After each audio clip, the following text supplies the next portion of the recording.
महाभारत के दो सबसे बड़े योद्धा कर्ण और अर्जुन, इन दोनों के पास दिव्यास्त्रों का भंडार था। लेकिन हमेशा इस पे डिबेट चलता रहता है कि आखिर किस योद्धा के पास ज्यादा दिव्यास्त्र थे और किस योद्धा के दिव्यास्त्र सबसे ज्यादा घातक विनाश कर सकते थे। तो इसी चीज को आज के इस वीडियो में क्लियर करूंगा कि आखिर कर्ण और अर्जुन में से किसके पास ज्यादा दिव्यास्त्र थे और किसके दिव्यास्त्र सबसे ज्यादा घातक विनाश कर सकते थे। और साथ ही में आप सभी को ये भी बताऊंगा कि अर्जुन के किन दिव्यास्त्रों का काट कर्ण के पास नहीं था और कर्ण के किन दिव्यास्त्रों का काट अर्जुन के पास नहीं था। तो उम्मीद करता हूँ कि वीडियो को आप सभी लोग पूरा देखेंगे। तो पहले हम लोग कर्ण और अर्जुन के गुरु के बारे में जान लेते हैं। तो आखिर इन दोनों ने कहां से दिव्यास्त्रों का ज्ञान लिया था और इनके गुरु कौन थे। तो पहले हम लोग अर्जुन के बारे में बात कर लेते हैं। तो अर्जुन के गुरु थे द्रोणाचार्य, कृपाचार्य, श्री कृष्ण, इंद्रदेव और महादेव। और इसमें से अर्जुन ने दिव्यास्त्रों का ज्ञान द्रोणाचार्य, इंद्रदेव और महादेव से दिव्यास्त्रों का ज्ञान लिया था। और अगर हम लोग कर्ण के गुरु के बारे में बात करें तो कर्ण ने पूरी शिक्षा भगवान परशुराम से ली थी। लेकिन कुछ जगह पे ये कहा जाता है कि कर्ण ने बेसिक ट्रेनिंग गुरु द्रोणाचार्य से ली थी।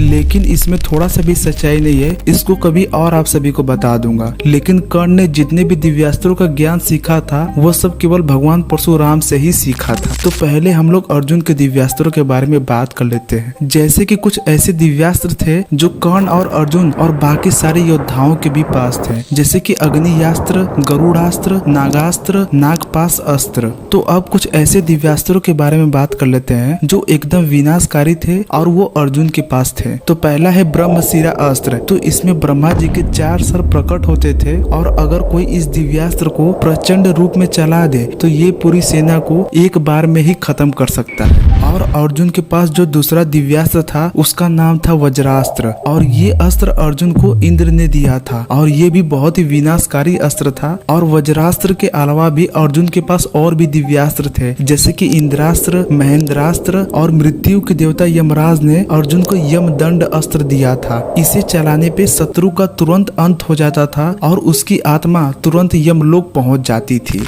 और अर्जुन के पास जो सबसे विनाशकारी दिव्यास्त्र था उसका नाम था पाशुपतास्त्र। और इसके बारे में ये कहा जाता है कि भगवान शिव इसी दिव्यास्त्र से इस पूरी सृष्टि का अंत करते हैं और इसका प्रयोग केवल अपार संकट में ही किया जा सकता था। और पाशुपतास्त्र को अर्जुन ने खुद शिव जी से प्रदान किया था। और पाशुपतास्त्र को धनुष से, आंखों से, बोलने से और दिमाग के सोचने भर से ही चलाया जा सकता था। और लोगों के अंदर ये डाउट रहता है पाशुपतास्त्र को अर्जुन ने कभी चलाया ही नहीं था। अर्जुन ने इसका आवाहन किया था, वो भी निवाच कवचों के साथ युद्ध करते हुए इसको चलाया था और इससे कोई भी सृष्टि का अंत नहीं हुआ था। क्योंकि कोई भी दिव्यास्त्र कितना घातक विनाश करेगा वो उसके योद्धा के पराक्रम के ऊपर निर्भर करता है कि उसकी शिक्षा कैसे हुई है, कि वो कितना ताकतवर है और वो कितना बड़ा तपस्वी है। और ये कहना भी गलत नहीं होगा कि पाशुपतास्त्र को कि केवल भगवान शिव ही चलाकर पूरे सृष्टि का अंत कर सकते हैं। और साथ ही में ये भी कहा जाता है कि अर्जुन के पास शक्ति अस्त्र भी था जो देवी पार्वती का एक विनाशकारी अस्त्र था। शक्ति अस्त्र का प्रयोग केवल उन योद्धाओं के द्वारा किया जा सकता था जो देवी की विशेष कृपा प्राप्त कर चुके हों। और इस दिव्यास्त्र का प्रयोग विशेष रूप से दुष्ट शक्तियों को पराजित करने में होता था। तो भाई लोग यहीं पे अर्जुन के दिव्यास्त्रों की सूची खत्म हो जाती है। लेकिन अर्जुन के पास और भी बहुत सारे दिव्यास्त्र थे, लेकिन वो बाकी सारे योद्धा के भी पास थे और वो सभी के पास पाए जाते थे। तो इसीलिए उन सारे दिव्यास्त्रों के बारे में बात नहीं किया हूँ, उन्हीं दिव्यास्त्रों के बारे में बात किया हूँ जो कि एकदम घातक थे और विनाशकारी थे। और अर्जुन ने महाभारत के युद्ध में अपने 50% दिव्यास्त्रों का प्रयोग नहीं किया था। इसका सबसे बड़ा कारण ये हो सकता है कि अर्जुन अपने गांडीव धनुष को ही सबसे बड़ा दिव्यास्त्र मानता था। और माने भी क्यों ना, क्योंकि ये एक ऐसा धनुष था जो कि कोई भी दिव्यास्त्र का पावर इनहेंस कर देता था। तो अब हम लोग कर्ण के दिव्यास्त्रों के बारे में जान लेते हैं कि आखिर इनके पास कौन से विनाशकारी दिव्यास्त्र थे। तो कर्ण के पास भी ये दिव्यास्त्र थे जो हर योद्धा के पास पाए जाते थे, जैसे कि अग्नियास्त्र, गरुड़ास्त्र, नागास्त्र, नागपाश अस्त्र। तो जैसा कि मैंने अपने बहुत सारे वीडियो में ये बताया है कि कर्ण हमेशा सिंपल धनुष ही लेके चलते थे। लेकिन सिंपल धनुष में दिक्कत ये होता था कि उसमें आप कोई भी दिव्यास्त्र का आवाहन नहीं कर सकते थे, क्योंकि उस दिव्यास्त्र का शक्ति वो साधारण धनुष नहीं सह सकता था। तो आखिर कौन से वो दिव्यास्त्र थे कि कर्ण को उसके लिए विजय विजय धनुष का यूज करना पड़ा। अर्जुन के पास एक शिव कवच था और कर्ण को ये भली भांति पता था कि अगर इस कवच को तोड़ना है तो मुझे रुद्रास्त्र का प्रयोग करना पड़ेगा। और रुद्रास्त्र एक ऐसा दिव्यास्त्र है, अगर इसका आवाहन किया जाए तो इसमें 9 रुद्रों की ताकत आके समा जाती है। तो इसका जब प्रयोग कर्ण ने अर्जुन के ऊपर किया था तो अर्जुन का शिव कवच टूट गया था। और बहुत जगह पे पाशुपतास्त्र और रुद्रास्त्र को एक ही कहा गया है। और इसके अलावा भी कर्ण के पास बहुत सारे दिव्यास्त्र थे, जैसे कि ब्रह्मास्त्र, ब्रह्मशिरा अस्त्र और ब्रह्मांड अस्त्र। और इन तीनों में से ब्रह्मांड अस्त्र सबसे ज्यादा ताकतवर था, क्योंकि इसमें ब्रह्मा के 5 सर प्रकट होते थे। और ये इतना विनाशकारी अस्त्र था जो पूरे संसार को खत्म करने की ताकत रखता था, अगर इसको इसकी पूरी ताकत में चलाया जाए। और इसे संसार का अंतिम अस्त्र भी कहा गया है, जो पूरी ब्रह्मांड को नष्ट करने की शक्ति रखता है। और इसका प्रयोग केवल गंभीर स्थिति में ही प्रयोग किया जा सकता था, क्योंकि इस अस्त्र पे नियंत्रण रखना बहुत कठिन था। और ब्रह्मांड अस्त्र केवल ब्रह्मा जैसे देवता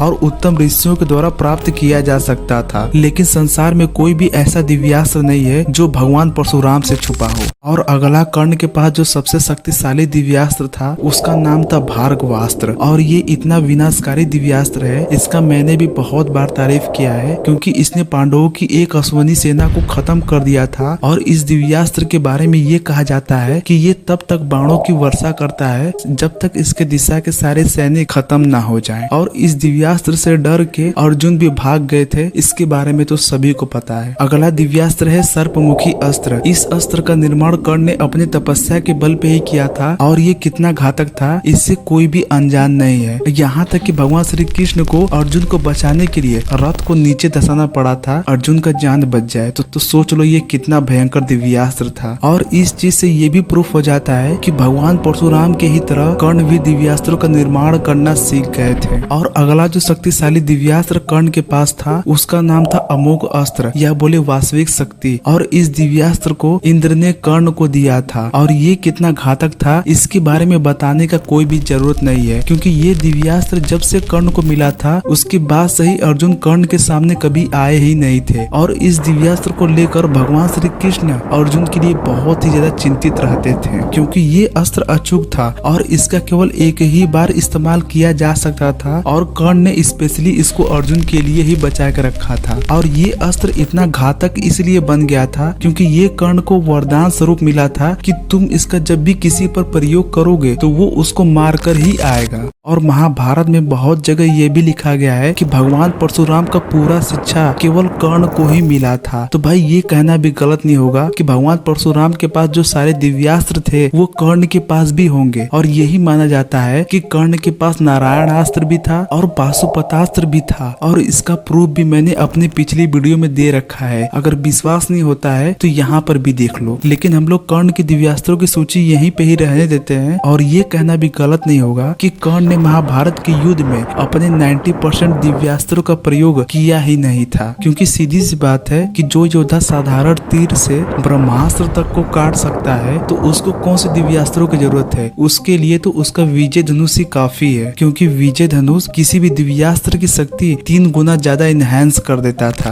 तो अब हम लोग ये डिसाइड कर लेते हैं कि आखिर फाइनल विनर कौन होता है दिव्यास्त्रों के मामले में, और किसके दिव्यास्त्र सबसे ज्यादा घातक और विनाशकारी है। तो दिव्यास्त्रों के मामले में कर्ण ही विजेता साबित होते हैं। इसके बहुत सारे एग्जाम्पल है, मैं आप सभी को विस्तार पूर्वक समझाता हूँ। जैसे कि कर्ण के अमोघ अस्त्र का कोई भी काट अर्जुन के पास नहीं था, और कर्ण के भार्गवास्त्र का भी कोई भी जवाब अर्जुन के पास नहीं था। और इससे अर्जुन डर के भाग गए थे। और अर्जुन अपने मुंह से ही बोलते हैं कि भाई इसका कोई भी काट नहीं है। कर्ण का सर्पमुखी अस्त्र, इसका भी कोई भी जवाब अर्जुन के पास नहीं था। भगवान श्री कृष्ण को ही अर्जुन का जान बचाना पड़ा था। और अगला है कर्ण का रुद्रास्त्र, और इसका भी कोई भी जवाब अर्जुन के पास नहीं था। अगर अर्जुन के पास शिव कवच नहीं होता तो अर्जुन शायद वहाँ पे जिंदा भी नहीं बचते। और अगला है नारायणास्त्र, और इस अस्त्र का भी अर्जुन के पास कोई भी जवाब नहीं था। जब अश्वत्थामा ने पांडवों के ऊपर इसको चलाया था तो भगवान श्री कृष्ण को ही पांडवों का जान बचाना पड़ा था और सेना का जान बचाना पड़ा था, क्योंकि इसको कैसे रोकना है ये केवल भगवान श्री कृष्ण को ही पता था। और अगला है कर्ण का ब्रह्मांड अस्त्र। अगर इस अस्त्र का प्रयोग कर्ण अपने विजय धनुष से पांडव सेना पे कर देते तो भाई पूरी पांडव सेना एक बार में ही खत्म हो जाती। और यही कारण है कि कर्ण को छल करके ही मारना पड़ा, क्योंकि अगर उनके हाथ में विजय धनुष होता तो उनका अंत करना बहुत ज्यादा मुश्किल था। तो भाई लोग दिव्यास्त्रों के मामले में कर्ण अर्जुन से विजेता साबित होते हैं। तो बस भाई लोग आज के वीडियो में इतना ही रहने देते हैं। अगर ये वीडियो आप सभी को पसंद आया तो इस वीडियो को लाइक कर देना और चैनल को जरूर से सब्सक्राइब कर देना।